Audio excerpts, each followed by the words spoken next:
তো বন্ধুরা, আমি রঞ্জিত ভূঁইয়া, আপনারা দেখছেন আরবিআর মোটরস। তো বন্ধুরা, আজকের সেই এক্সেল সুপার যেটার হেডের ভ্যালভ ভেঙে গিয়েছিল, তো ওটারই আজকের এই হেডটাকে ফিটিং করে দেখাবো। হেডের ভ্যালভ ক্লিয়ারেন্স কতটা করে হয় সে সব কিছু। তো বন্ধুরা, এক্সেল সুপার হেভি ডিউটি BS6-এর এই দুটো ভ্যালভ, আর ভ্যালভের দাম আছে 631 টাকা। আর এর পার্ট নম্বরটা তো বোঝাই যাচ্ছে না, এই পার্ট নম্বর কত। তো 631 টাকা অরিজিনাল ভ্যালভ। তো ভ্যালভ ফিটিং করবো। তো আমি ভ্যালভটাকে সেটিং করার জন্য এর ভিতরে যে ভ্যালভের যে নিচে ওয়াশারগুলো হয় সেই ওয়াশারগুলো দিয়ে দিয়েছি।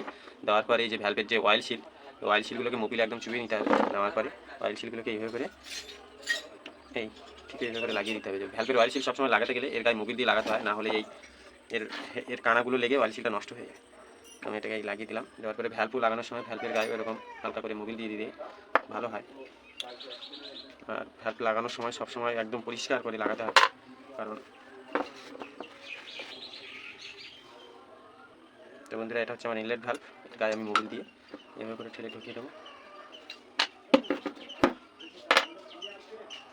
বন্ধুরা, দেওয়ার পরে এর যে দুটো স্প্রিং হয়, স্প্রিংয়ের এক সাইডে একটু ঘন ঘন পেঁচ হয়, আর এক সাইডে একটু লম্বা লম্বা পেঁচ হয়। তো এর সব কিছু একই রকমই আছে, এর এখানে কোনো মার্কিংয়ের কোনো দাগ নেই, মানে কোনো কালারিং দেওয়া নেই। তো সেক্ষেত্রে আমি এটাকে এইভাবে করে লাগিয়ে দেবো।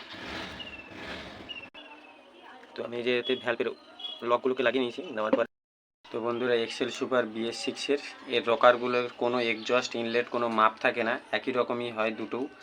তো আমি দুটো পিন লাগিয়ে নিয়ে নেওয়ার পরে এর ট্যাফিট ক্লিয়ারেন্স কতটা আমি সেটাই আপনাদেরকে জানাবো। যে ট্যাফিট ক্লিয়ারেন্স মানে এর ভ্যালভের ক্লিয়ারেন্স, BS6-এর ভ্যালভের ক্লিয়ারেন্স কত রাখতে হয় সেটাকেও আমি বলবো। তো বন্ধুরা, এর ভ্যালভের এই তো রকারগুলো লাগানোর পরে এরকম একটা বুশ হয়। এই বুশটা প্লাস্টিকের বুশ, এটা রাবার আর কি। তো এই রাবারের বুশটা এটা এর ভেতরে এইভাবে করে চেপে এর গায়ে লেগে যায়। তো আমি এর হেডটা সিলিন্ডারটাকে বসিয়ে নিয়েছি। নেওয়ার পরে হেডটাকেও আমার এই যে কমপ্লিট করা আছে। তো হেডটাকে আমি বসাবো। তো হেডটাকে আমি বসানোর পরে এই যে আমার হেডটা আছে, হেডটাকে আমি বসিয়ে টাইট ফাইট দিয়ে তারপরে আমি দেখাবো যে কীভাবে টাইমিং করতে হয়। আর এর রোকারের অ্যাডজাস্টমেন্ট মানে কত করে রোকার টাইট দিতে হয় সেগুলোকেও আমি দেখাবো। যে এইখানে একটা যে ছোটো ছেদ দেখা যাচ্ছে পয়েন্ট, এই পয়েন্টটাকে এই ম্যাগনেটের গায়ে এখানে একটা পয়েন্ট আছে ভেতরের সাইডে। তো এই পয়েন্টটাকে এর সাথে মিলে নিতে হবে। নেওয়ার পরে পিস্টনটা আমার টপ হয়ে গেছে। তো আমি এই যে ছোটো একটা স্ক্রুড্রাইভারের ভেতরে ঢুকে দেখবো এই যে আমার পিস্টন টপ। আর এই যে ছেদটা আছে, এই ছেদের সাথে এর গায়ে একটা মার্কিং আছে টি, এই টি মার্কিংটার সাথে এটাকে মিলে দিতে হবে। তো আমার হেডটাকে আমি লাগিয়ে দিয়েছি। দেওয়ার পরে এবার আমি এর রকার অ্যাডজাস্ট করে আমি দেখাবো যে রকার কীভাবে অ্যাডজাস্ট করতে হয়, কত রকার থাকে। তো বন্ধুরা, আমি বলবো ইনলেট রকার হচ্ছে 0.3 থেকে 0.5 এটা একদম সম্পূর্ণ কোম্পানির রিকমেন্ড। আর এক্সজস্ট ভ্যালভটা হচ্ছে 0.5 তো ইনলেট ভ্যালভটা হচ্ছে 0.3 থেকে 0.5 এর মধ্যে। আর এক্সজস্ট ভ্যালভটা হচ্ছে 0.5 আমি আবারও একবার বলে দিচ্ছি, ইনলেট ভ্যালভ হচ্ছে 0.3 থেকে 5 এর ভেতরে। আর এক্সজস্ট ভ্যালভ হচ্ছে 0.5 তো আমি টোনটাকে আমি টপ করে নিয়েছি। টপ করতে গেলে যে এখানে XL লেখা আছে, এখানেও XL, এই দুটো হচ্ছে আড়াআড়ি থাকবে। আর এই যে পয়েন্টটা হচ্ছে, এই যে ছোটো একটা পয়েন্ট দেখা যাচ্ছে এখানে, এই পয়েন্টটা হচ্ছে উপরের দিকে থাকবে। আর এখানে হচ্ছে XL লেখা আছে, এখানেও XL লেখা আছে। তো এই XL লেখাটা আড়াআড়ি থাকবে। আর আমার কাছে এই যে ফিলার গেজ আছে, এই ফিলার গেজ দিয়ে আমি এটাকে ট্যাফিট অ্যাডজাস্ট করে নিয়েছি। ইনলেট ভ্যালভ হচ্ছে আমি রেখেছি 0.3 আর এক্সজস্ট ভ্যালভ রেখে দিয়েছি 0.5 তো বন্ধুরা, আমি এটাকে দেখাবো যে 0.5 আছে কিনা। তো এই যে আমার 0.5 আমি যে এখানে ফিলার গেজ দিচ্ছি, এই যে আমার ফিলার গেজ পুরো আপ ডাউন মানে এই যে মানে পুরো ক্লিয়ার আছে। আর এটা হচ্ছে আমার 0.3 তো আমি এই 0.3 এখানে ঢুকে দিয়ে এই যে আমি দেখাবো, এই 0.3 দিয়ে এখানে আমি এই যে বোঝাচ্ছি এটা আমার ফিলার আছে। তো এক্সেল সুপারের কোম্পানি রেকমেন্ড হচ্ছে ফিলার গেজ ট্যাফিট অ্যাডজাস্ট করতে গেলে ইনলেট লাগবে 0.3 থেকে 0.5 আর এক্সজস্ট লাগবে 0.5 এটা একদম মাস্ট।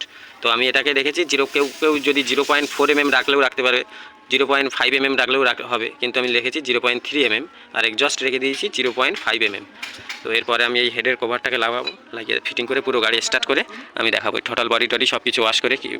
এখানে ইঞ্জেক্টার লাগানো আছে, তো ইঞ্জেক্টার সব কিছু ওয়াশ করে গাড়িটাকে স্টার্ট করে আমি তারপরে দেখাবো।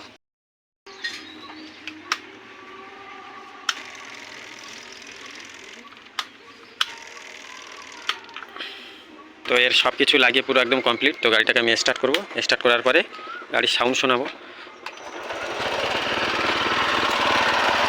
তো এই যে গাড়ি আমার চলছে, পেছনের হুইল ঘুরছে।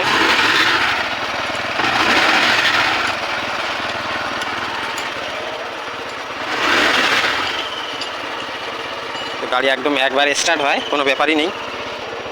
তো এর ইঞ্জিনের আওয়াজ আমি শোনাবো। এই ইঞ্জিনের আওয়াজ যা যেখানে আছে সব কিছু একদম একদম পুরো অ্যাকুরেট হয়ে গেছে। তো ইঞ্জিনের খারাপ বেসিক্যালি খারাপ হয় এই ট্যাফির ঠিকঠাক অ্যাডজাস্টমেন্ট না হলে। তো ট্যাফির ঠিকঠাক অ্যাডজাস্ট না হলে এই ইঞ্জিনের আওয়াজটা একটু খারাপ লাগে। তো সেক্ষেত্রে আমি একদম পুরো কোম্পানি যেরকমভাবে ফিটিং, সেই ফিটিংয়েই আমি এর ট্যাফিটের ভ্যালভ সেটিং করে দিয়েছি। দেওয়ার পরে আমার গাড়ি চলছে, গাড়ির কোনো সাউন্ড, বাজে সাউন্ড, কোনো সাউন্ড নেই, একদম পুরো যেরকমই অরিজিনাল সাউন্ড একদম সেরকমই সাউন্ড।